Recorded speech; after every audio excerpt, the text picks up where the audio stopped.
여러분, 우리가 모든 예배에 참여할 적마다 그것이 찬양을 부르는 시간이든 아니면 설교를 듣는 시간이든 간에 여러분의 마음 가운데에 주님을 향한 그 마음의 감흥, 그 기쁨의 그 감각이 없는 채로 마치 종교인과 같이 아무런 느낌도 없이 그냥 예배 드려야 되니까 드리는 그러한 태도를 우리가 갖지 말기를 바랍니다. 우리 주님 앞에 설 적마다 우리 주님은 우리 가운데서 비록 우리의 육체로 느끼지 못한다 할지라도 분명히 하나님은 약속을 지키셔서 오늘도 이 자리 가운데에 함께하고 계신 줄 우리는 믿습니다. 그런 주님 전능하신 하나님이 함께 계시는데 우리가 아무런 감각도 없이 아무런 마음의 감흥도 없이 주님 앞에 선다고 하는 것 그 자체가 우리에게 큰 마이너스가 될 것입니다. 그래서 이 시간에도 우리가 하나님 말씀을 들을 때에 그렇게 마치 주님으로부터 친히 듣는 것과 같은 그러한 마음의 준비 자세를 가지고 이 시간에 이 하나님의 말씀을 같이 살펴보도록 하겠습니다. 자, 사사기서 5장 23절의 말씀 같이 한 목소리로 읽습니다. 여호와의 사자의 말씀에 메로스를 저주하라. 너희가 거듭 그 주민들을 저주할 것은 그들이 와서 여호와를 돕지 아니하며 여호와를 도와 용사를 치지 아니함이니라 하시도다. 아멘. 예, 자리에 앉아 주시기 바랍니다. 사사기 속에 흐르고 있는 영적 전쟁 원리, 오늘은 그 여섯 번째로 메로스를 왜 저주하라고 하셨는가에 대한 그 말씀의 의미를 우리가 같이 살펴보기를 원합니다. 사실 이 사사기서 5장은 우리가 그냥 읽되 별로 큰 깨달음이 없이 넘어갈 수 있는 그런 대표적인 장 중에 하나입니다. 이 사사기서 5장은 이 사사기의 15명의 사사 가운데에서 유일한 여자 사사인 드보라와 그리고 그와 같이 동역했던 바락이 전쟁에서 승리해서 부르는 그 전쟁 승리의 노래입니다. 동시에 이 노래 가운데에는 오늘 본문에서 이 언급되고 있는 메로스, 이 메로스는 사람 이름이 아니라 지명 이름이에요. 이 메로스를 저주하는 내용이 포함되어 있습니다. 자, 이 사사기 5장에 나오는 이 드보라가 바락과 함께 불렀던 이 승전가, 이 승전가에는 크게 두 가지의 부류의 노래가 들어 있습니다. 자, 첫 번째는 바로 말씀드렸다시피 이 드보라와 그리고 이 바락이 서로 협업을 함으로써 그 가나안 왕의 그 군대 장관, 말하자면 우리 오늘날로 말하자면 국방장관이겠죠.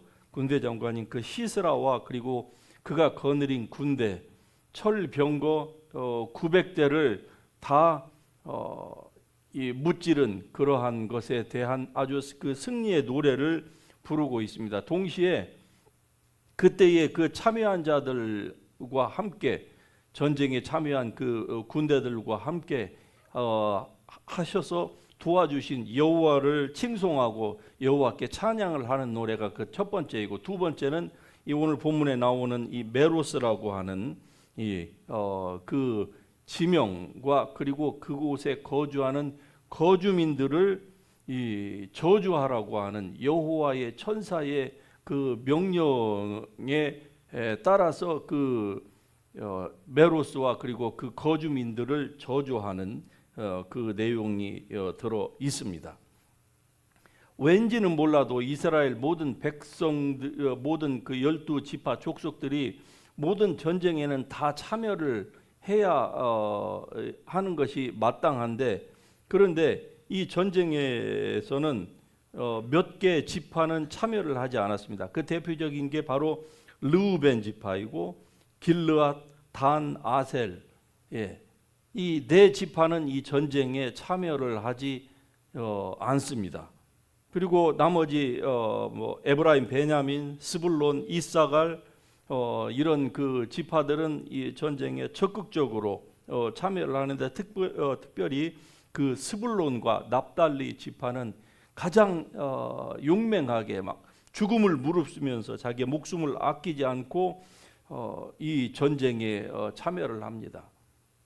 사실 모든 이스라엘 지파가 당연히 참여를 해야 되는 것은 뭐 그건 물어볼 필요도 없습니다. 왜냐하면은 온 국가에 국군이 걸려 있는 전쟁이기 때문에 그렇습니다. 우리가 미국을 한번 생각해 보십시다.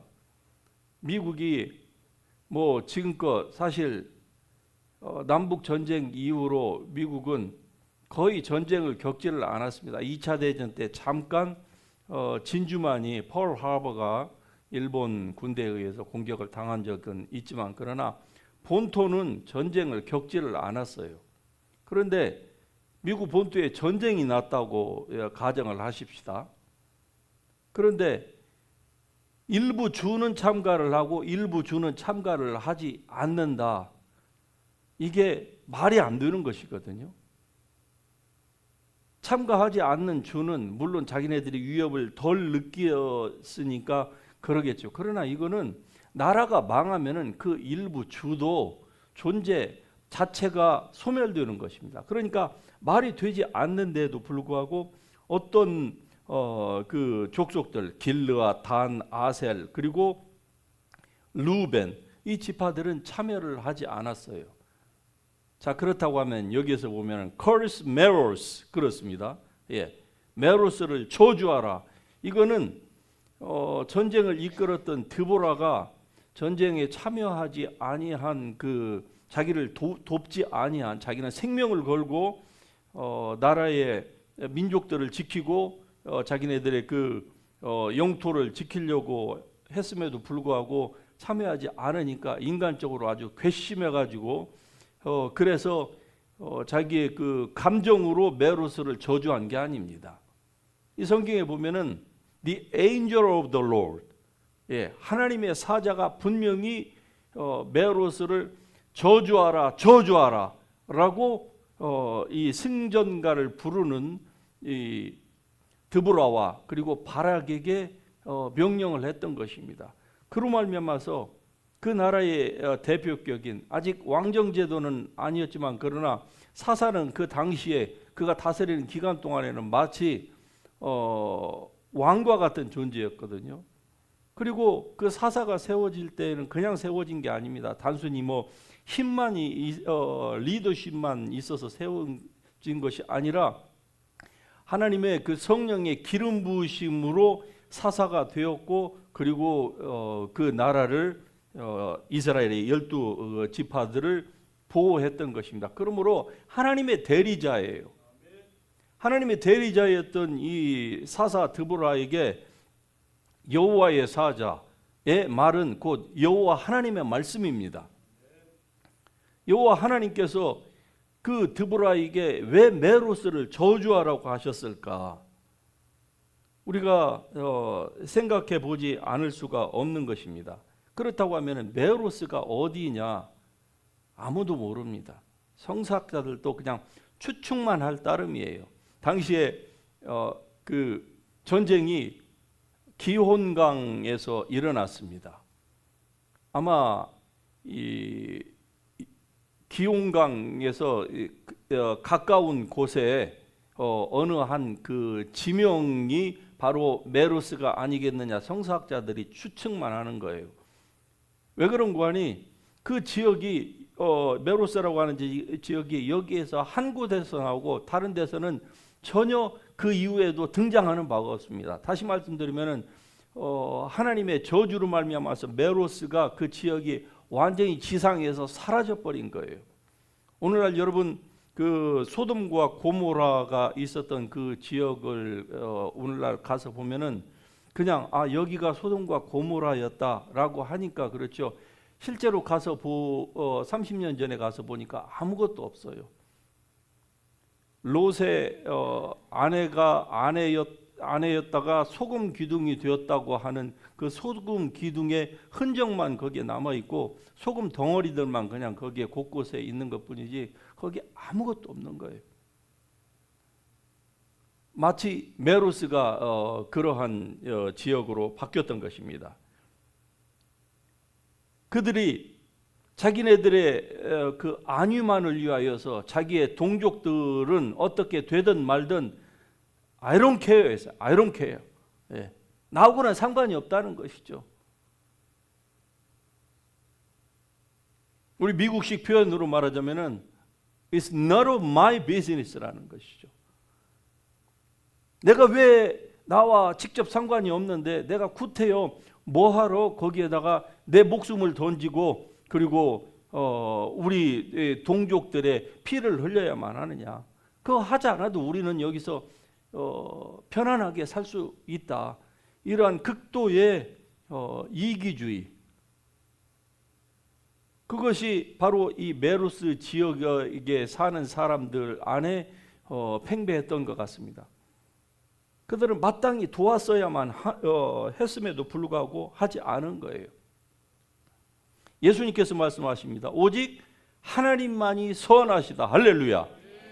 그런데 성경에는 이렇게 말씀합니다. 야고보 4장에 보면은 선을 행할 줄 알고도 하지 아니하면은 그것은 악한 죄라고 말씀합니다.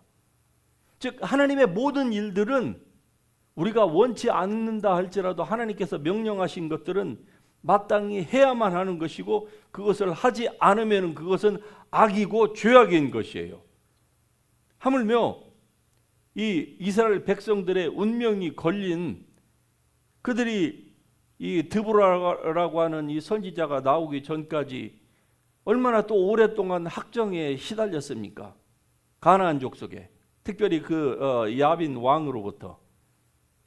그래서 하나님께서 하나님의 사람 여선지자 드보라를 세우셔서 그로 하여금 이 이스라엘 백성들이 기도하고 구하였던 그 기도의 응답을 하나님께서 이제 드디어 들어주시려고 하시는데 그 가운데서 몇몇 족속은 특별히 이 메로스라고 하는 지역에 사는 사람들은 전혀 거기에 동참을 하지 않은 거예요.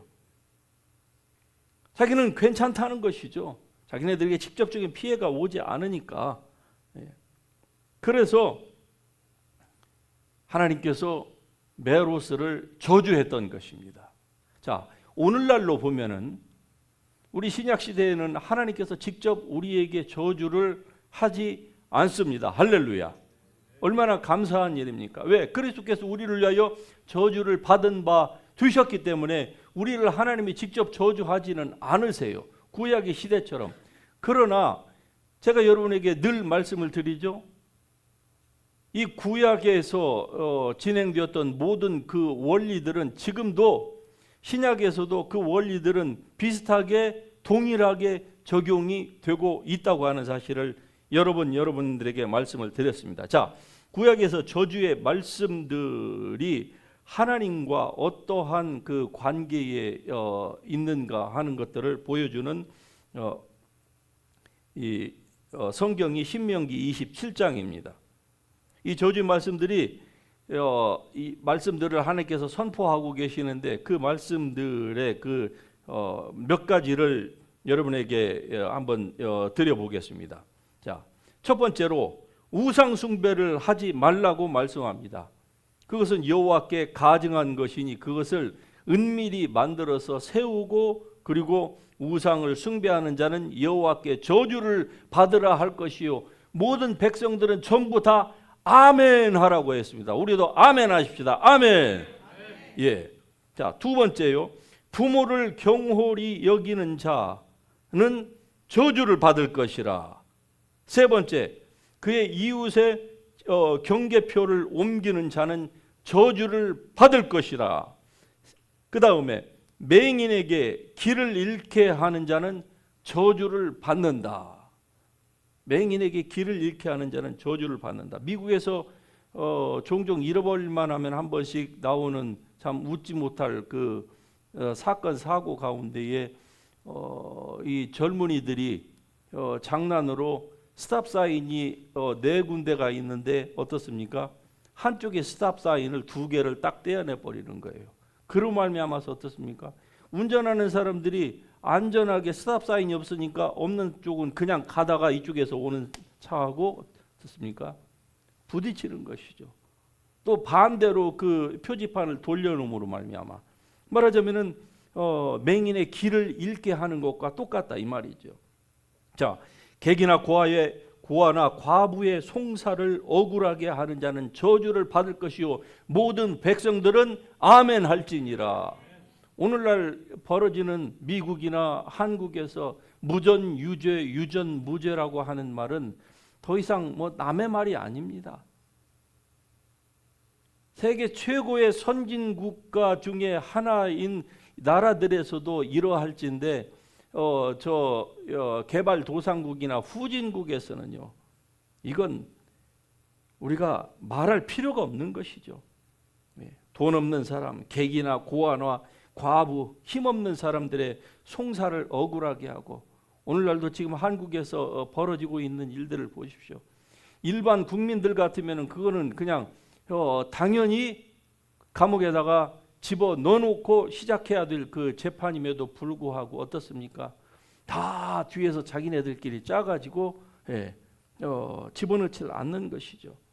그 다음에 그의 아버지의 아내와 동침하는 자는 저주를 받을 것이라.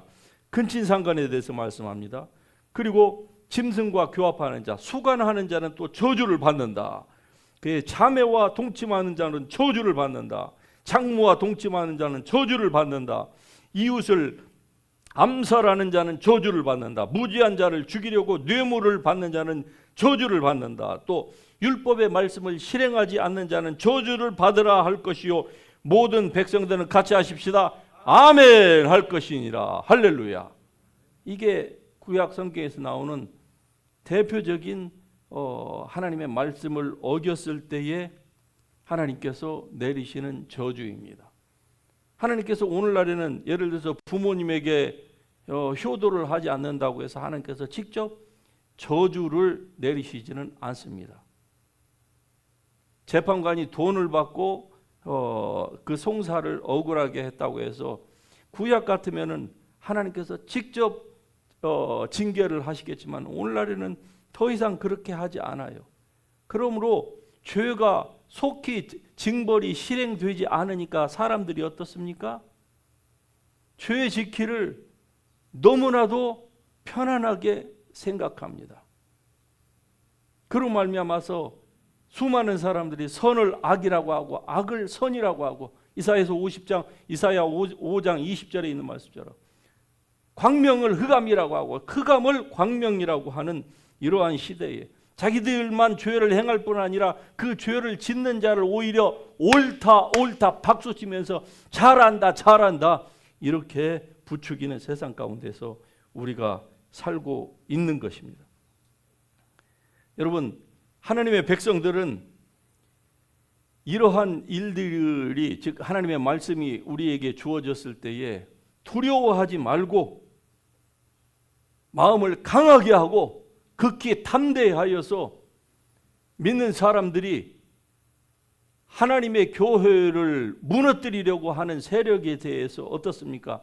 폭력을 행해서는 아니 되지만 그러나 강력하게 저항을 해야만 하는 것입니다. 우리 가운데에 팬데믹과 같은 그런 일들이 일어나서 정부가 교회에 예배를 드리지 못하게 한다고 하면은요, 교인들은 목숨을 걸고 예배를 드리는 일에 사수를 해야 될 줄로 믿습니다. 실내에서 안 된다고 야외에서 드리면 되잖아요. 그것도 그냥 안 되면 마스크를 쓰고, 그것도 안 되면은 그 위에다가 또 비닐 뒤집어 씌우고 하면 되잖아요. 왜 안 됩니까? 그러는데 교회 안에서 다 무너졌어요. 교회 안에서. 누구 탓이다, 누가 했다 이런 걸 우리가 따지기 이전에 여러분 그 결과 어떻게 됐습니까? 미국이나 한국의 교회가 우리가 알고 있는 것은 그 두 개, 동계밖에 모르니까 그렇지만은 어떻습니까? 스스로 저주를 자초한 겁니다. 우리 스스로가. 하나님이 저주를 주신 것은 아니지요. 그러나 저항해야 될 때, 싸워야 될 때가 있습니다. 그때 싸우지 아니하고 나중에 시간이 지나가고 난 다음에, 버스가 지나가고 난 다음에 손을 들어본들 무슨 소용이 있겠습니까?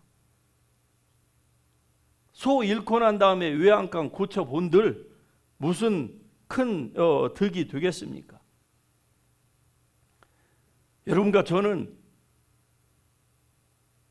우리가 뭐 세상을 다 뒤집을 수 있는 사람은 아니지요.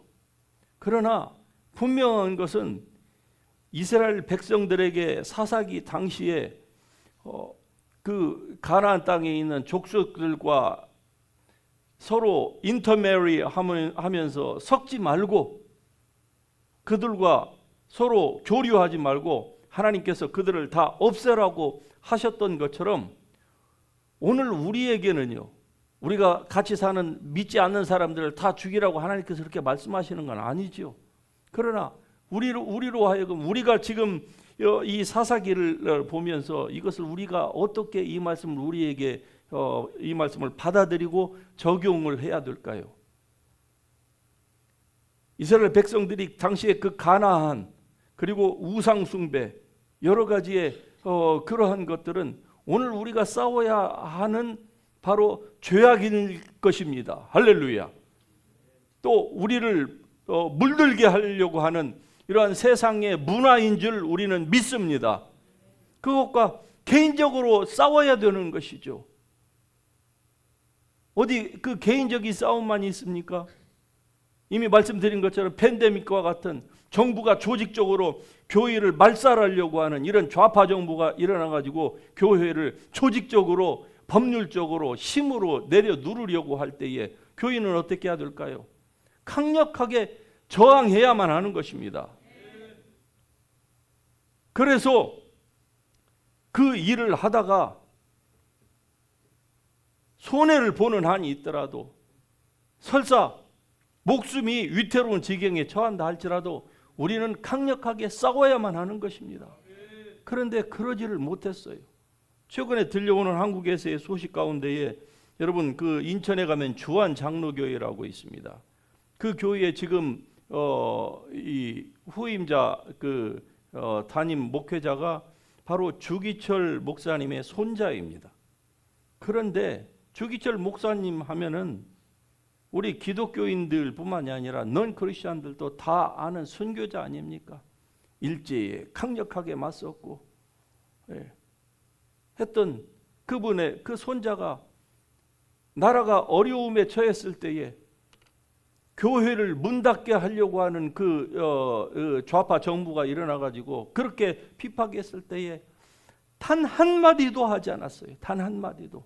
그 결과 안 됐습니다마는 요즘 들려오는 이 뉴스에 의하면은 그 주한 장로교회가 텅텅 비고 있다는 거예요. 그렇게 어마어마하게 큰 교회가. 싸워야 될 때에 우리는 분명히 그 일들을 감당해야 될 줄로 믿습니다. 그렇지 않으면은요, 세상에 의해서 우리가 잡혀 먹히게 되는 것이죠. 많은 사람들이 잘 알고 있는 것처럼 이 옛날 독일의 그 나치 치하 하에서 그 괴벨스라고 하는 그 선동의 대가가 있었습니다. 말하자면은 이 히틀러를 히틀러 되게 한 사람이 바로 이 괴벨스라고 하는 요제프 괴벨스라고 하는 이 사람인데, 이 사람은 히틀러가 그 1945년 5월 30일에 자살로 생애를 마감합니다. 그러면서 그가 죽기 전에 괴벨스를 자기 다음으로 총통에 앉히라고 유언을 남기고 그리고 죽어요. 그런데 그 다음 날 이 괴벨스가 총통 없는 세상은 자기가 살 가치가 없다 해서 자기의 6명인가 7명 되는 아들, 딸들 다 독사를 시키고요. 독으로. 그리고 자기도 죽어요. 이 괴벨스라고 하는 사람이 얼마나 해악을 끼쳤는가 하니, 한마디로 히틀러를 환상에 빠지게 만들었고 모든 독일의 교회를 다 포함해가지고 독일 사람들이 환상 가운데 빠져서 살도록. 왜? 그 원동력이 무엇이냐? 거짓말로 한 거예요. 모든 나라를 전체 통치를 하기 위해서는 언론을 장악해야 된다. 그래서 언론이라는 것은 나라의 정부의 손에 들려있는 피아노와 같아서 그 피아노 연주는 정부가 해야 된다. 이런 유명한 말을 남긴 사람입니다. 그가 남긴 대표적인 말 중에 이런 말이 있죠. 나에게 한 문장만 달라. 그러면 누구든지 내가 범죄자로 만들 수 있다. 예. 선동은 문장 하나이면은 충분하지만 그것을 반박하려고 하면은 수십 장의 문서와 증거가 필요하다. 그가 그런 얘기를 하죠. 그리고 괴벨스는 죽었습니다. 그러는데 그가 남겼던 그 사악한 자취들은요, 이 전체주의, 공산주의, 독재주의를 지향하는 세계의 모든 사람들에게서 괴벨스는 죽었지만 그가 남긴 말은 지금도요, 완전히 백과사전처럼 지금도 사람들이 적용하고 있는 것입니다. 그리고 그가 준 그 가이드라인대로 하면은요, 그대로 먹혀 들어간다고 하는 사실이에요. 지금도. 그래서 독재자들이 나오면은요, 가장 먼저 언론을 장악하려고 하는 것입니다. 이 언론 장악이 이 괴벨스에서부터 나온 거예요. 그리고 이제 그게 더 나아가서 어떻습니까? 종교를 다 장악하려고 하는 것이죠. 북한에서 탈북한 분 가운데에 이 남한에 와서 기독교인이 된 분이 있습니다. 그런데 그분이 북한에 있을 때 굉장히 그 중요한 위치에서 경제 활동을 하면서 그 돈을 김정은에게 벌어다 주는 그 외화벌이에 아주 그 헤드 역할을 했던 사람이 결국 남한에 와서 통일을 대비하면서 자기가 통일이 될 때에 어떻게 북한을 도울 것인가 하는 것에 대해서 많은 연구를 한 사람인데, 그가 결국 결론적으로 이렇게 얘기하는 것을 들어봤습니다. 남한이 모든 부분에 있어서 다 앞서가 있다고 하는 것은 그건 부인할 수가 없는 사실이다. 그런데 자기가 남한의 정치, 경제, 종교, 사상, 그 다음에 테크놀로지, 이 모든 것들을 다 연구해 본 결과 결국 통일이 됐을 때에 저 북한에 있는 사람들을 도울 수 있는 것은 남한의 경제 시스템, 즉 자유 시장 경제, 이거 하나밖에 없다는 것이죠. 기독교인이 되어서 보니까 기독교가 말도 못하는 어리석은 짓을 하고 있다고 그가 얘기를 합니다. 기독교의 수많은 교회들이, 우리 여기 이민교회뿐만 아니라 한국의 중대형 교회들은 지금도 앞다퉈서 북한에 원조를 하고 있지 않습니까? 정부가 아니라 개인은 살려야 된다고. 그러는데 북한에서 나온 사람은요, 그 모든 것들은 사실 개인이 아니라 다 북한의 정부를 먹여 살린다는 것이죠. 그러므로 그런 일들은 하지 말아야 된다는 거예요. 왜? 거기에 있는 사람들은 성경에서는 원수가 줄이거든 먹을 것을 주라고 주님께서 말씀하신 그 말씀을 가지고 교회에서는 북한을 돕는다고 하는데, 사실은 이 탈북자가 증언하는 바에 의하면은 기독교인입니다. 그가 얘기하는 것은 북한은 그건 원수이면은 예수님의 말씀처럼 도와줘야 된다는 거예요. 그런데 북한은 원수가 아니라 그것은 공산주의 빨갱이 마귀라는 거예요. 빨갱이 마귀를 왜 도와주냐는 거예요. 그럼 마귀의 세력만 키워가지고 그 세력이 결국 남한을 먹고 온 세계의 불안을 조장하는 이러한 일들을 하고 있는데 왜 이런 일을 하냐는 것이죠. 그러므로 대한민국에 있는 기독교도 북한에 전할 것이 아무것도 없다는 거예요. 오히려 북한 사람들이 남한에 통일이 되면 남한 사람들에게 사상교육을 역으로 시키도록 해야 된다는 것이죠. 그분 말이 뭐 다 맞는지는 모르겠습니다만은 그러나 다 틀린 것도 아니라고 봅니다. 저희 포인트는 무엇입니까? 우리가 싸워야 될 때에 싸우지 않고, 여러분 성경에 있는 말씀처럼 마귀를 대적하라 그리하면 너희를 피하리라. 할렐루야. 죄와 피 흘리기까지 싸워야 되는데 싸우지 아니하고 적당하게 그거와 컴프로마이즈 하면서 살아가는 사람들은 결국 메로스가 저주를 당한 것처럼 결국 저주에 빠질 수밖에 없는 것입니다. 물론 그 저주는 하나님으로부터 오는 것은 아니지요. 그러나 결론을 보면 어떻습니까? 메로스가 사라진 거예요. 싸워야 될 때 싸우지 않으니까 교회가 약화되고 사라진 것처럼 결국 뭡니까? 또 다른 타입의 저주가 지금도 우리 가운데에 임하고 있는 것이 아닙니까? 이제 여러분의 삶 가운데에서는, 우리 교회 가운데에, 대한민국의 교회 가운데에는 다시는 이런 일들이 없어야 될 줄로 믿습니다. 그래서 우리의 눈이 열려질 수 있기를 주의 이름으로 축복합니다.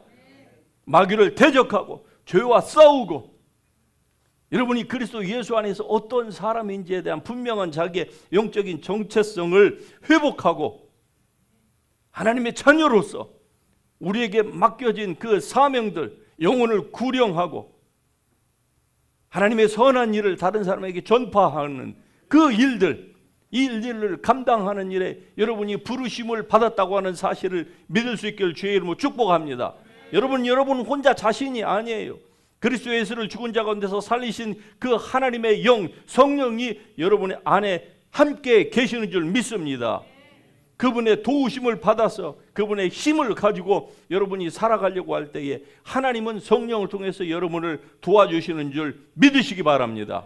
그분과 함께 일어나서 여러분 각자에게 주신 그 사명과 소명을 따라서 그 하나님의 미션을 여러분이 감당할 수 있기를 축복합니다.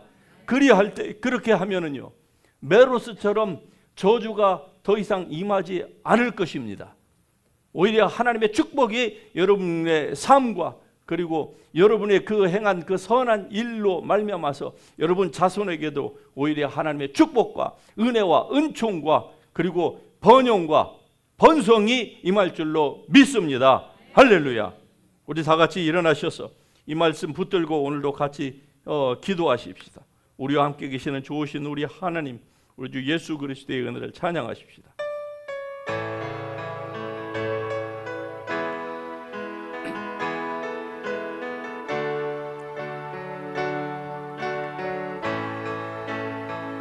언제나 강물 같은 주의 은혜로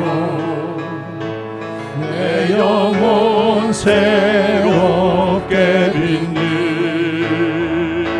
창조의 하나님이 나의 아버지,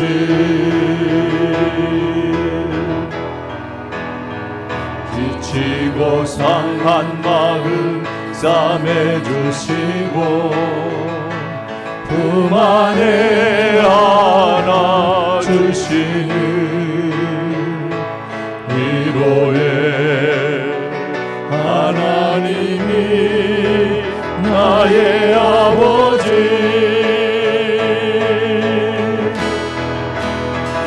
진실하신 하나님이 나의 아버지, 실수하지 않으시는 하나님이 나의 아버지,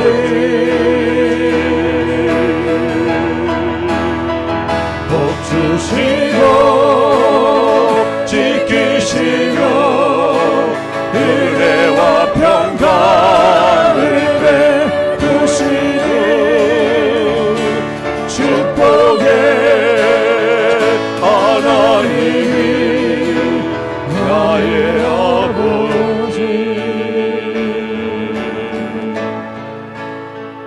독생자 예수님을 이 땅에 보내 내 죄를 대속해 하신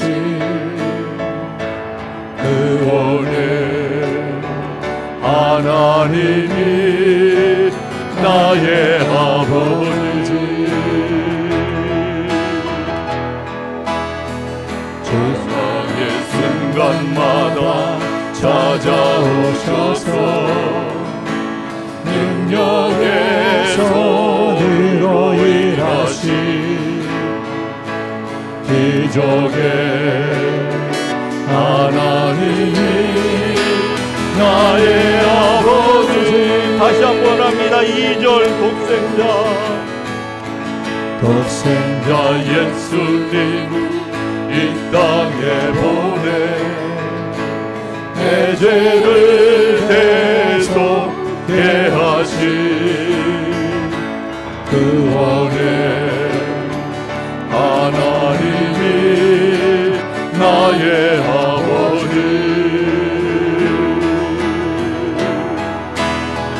장막의 순간마다 찾아오셔서 능력의 손으로 행하신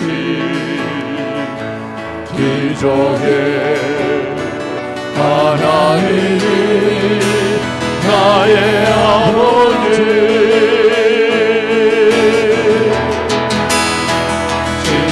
진실하신 하나님이 나의 아버지 실수하지 않으시는 하나님이 나의 아버지 복 주시고 지키시며 은혜와 평강을 베푸시는 축복의 하나님이 나의 아버지 절망의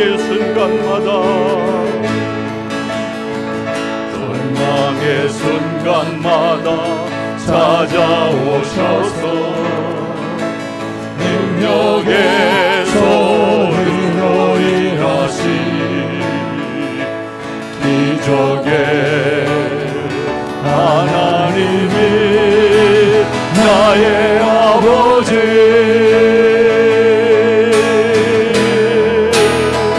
진실하신 하나님이 나의 아버지 실수하지 않으시는 하나님이 나의 아버지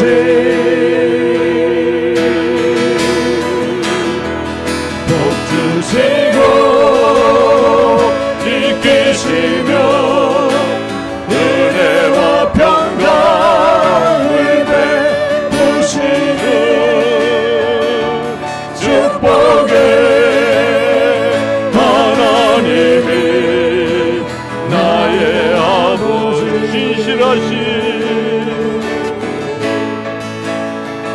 진실하신 하나님이 나의 아버지 실수하지 않으시는 하나님이 나의 아버지 복 주시고 지키시며 은혜와 평강을 베푸시는 축복의 하나님이 다시 한번 신실하신 하나님을 찬양합니다. 진실하신 하나님이 나의 아버지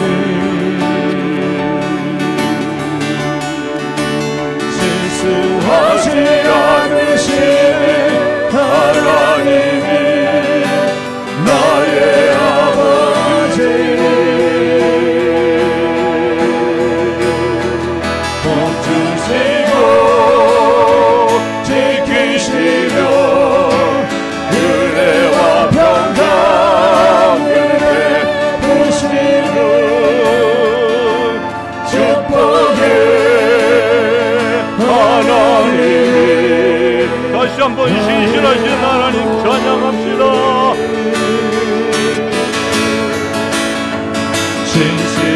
신실하신 하나님이 나의 아버지 신실하신 않으시니 하나님이 나의 아버지 복 주시고 지키시며 은혜와 평강을 베푸시는 축복의 하나님이 나의 아버지 축복의 하나님이 축복의 하나님이 나의 아버지